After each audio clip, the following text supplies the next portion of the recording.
Hi everyone, welcome back to our channel. In today's video, I am going to show you how to create a new Apple ID.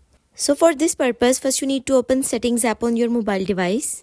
Then here you have your name, means Apple account option. You simply need to click on it. Then here you can see your Apple ID is created. But for creating new Apple ID, what you need to do, go to Google on your mobile device. Once you are here on Google, then here what you need to do, just search for appleid.apple.com.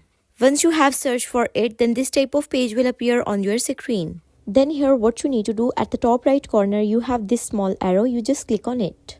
Then this page will pop up. Here you need to click on create your Apple account. Then this type of page will appear on your screen. For creating your Apple account, you need to enter first name, last name, then your country and some details about date of birth. Then create name for your Apple account and also create password.